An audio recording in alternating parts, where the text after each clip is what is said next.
ನಮಸ್ಕಾರ. ಮೈಸೂರು ಅರಮನೆಯ ಅಂಬಾವಿಲಾಸ ಅರಮನೆ ಇತಿಹಾಸದ ಪ್ರಮುಖ ವಿವರಗಳು ಇಲ್ಲಿವೆ. ಮೈಸೂರು ಅರಮನೆಯ ಇತಿಹಾಸ. ಅಂಬಾವಿಲಾಸ ಅರಮನೆ. ಮೈಸೂರು ಅರಮನೆಯು ಕರ್ನಾಟಕದ ಒಡೆಯರ್ ರಾಜವಂಶದ ಅಧಿಕೃತ ನಿವಾಸ ಮತ್ತು ಮೈಸೂರು ಸಾಮ್ರಾಜ್ಯದ ಕೇಂದ್ರಸ್ಥಾನವಾಗಿತ್ತು. ಈ ಸ್ಥಳವನ್ನು ಸಾಮಾನ್ಯವಾಗಿ ಅರಮನೆಗಳ ನಗರ ಎಂದು ಕರೆಯಲಾಗುತ್ತದೆ.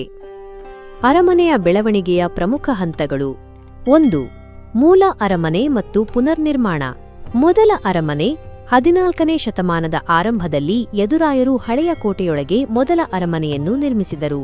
ಕಾಲಕ್ರಮೇಣ ಈ ಮೂಲ ಅರಮನೆಯನ್ನು ಅನೇಕ ಬಾರಿ ಕೆಡವಲಾಯಿತು ಮತ್ತು ಪುನರ್ನಿರ್ಮಿಸಲಾಯಿತು. ಇದು ಹೆಚ್ಚಾಗಿ ಮರದಿಂದ ನಿರ್ಮಿಸಲ್ಪಟ್ಟಿದ್ದರಿಂದ ಸುಲಭವಾಗಿ ಬೆಂಕಿಗೆ ಆಹುತಿಯಾಗುತ್ತಿತ್ತು. 2. ಅಗ್ನಿದುರಂತ ಮತ್ತು ಹೊಸ ನಿರ್ಮಾಣ. ಅಗ್ನಿದುರಂತ ಕೊನೆಯದಾಗಿ 1896ರಲ್ಲಿ ಮಹಾರಾಜ ಚಾಮರಾಜ ಒಡೆಯರ್ ಅವರ ಹಿರಿಯ ಮಗಳ ಮದುವೆಯ ಸಂದರ್ಭದಲ್ಲಿ ನಡೆದ ಅಗ್ನಿದುರಂತದಿಂದಾಗಿ ಹಳೆಯ ಮರದ ಅರಮನೆಯು ಸಂಪೂರ್ಣವಾಗಿ ಸುಟ್ಟು ನಾಶವಾಯಿತು. ಹೊಸ ಅರಮನೆ ಪ್ರಸ್ತುತ ಕಟ್ಟಡ. ಇದರ ನಂತರ ಮಹಾರಾಜ ಕೃಷ್ಣರಾಜ ಒಡೆಯರ್ ಐವಿ ಮತ್ತು ಅವರ ತಾಯಿ ಮಹಾರಾಣಿ ಕೆಂಪನಂಜಮ್ಮಣ್ಣಿ ದೇವಿಯವರು ಹೊಸ ಅರಮನೆಯ ನಿರ್ಮಾಣಕ್ಕೆ ಆದೇಶ ನೀಡಿದರು.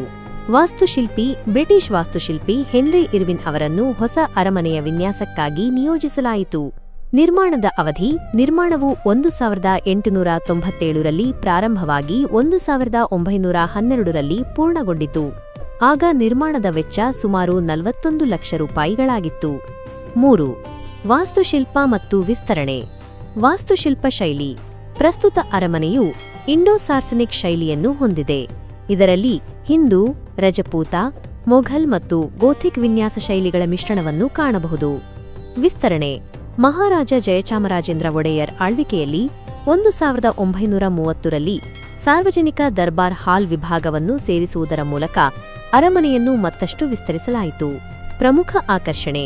ಅರಮನೆಯನ್ನು ಲಕ್ಷಾಂತರ ಬಲ್ಬ್ಗಳಿಂದ ಅಲಂಕರಿಸಲಾಗುತ್ತದೆ ಮತ್ತು ದಸರಾ ಸಮಯದಲ್ಲಿ ರಾತ್ರಿಯ ವೇಳೆ ಬೆಳಗಿದಾಗ ಅದರ ಸೌಂದರ್ಯವು ಅದ್ಭುತವಾಗಿರುತ್ತದೆ. ಮೈಸೂರು ದಸರಾ ಮಹೋತ್ಸವದ ಪ್ರಮುಖ ಕೇಂದ್ರಬಿಂದು ಈ ಅರಮನೆಯೇ ಆಗಿದೆ.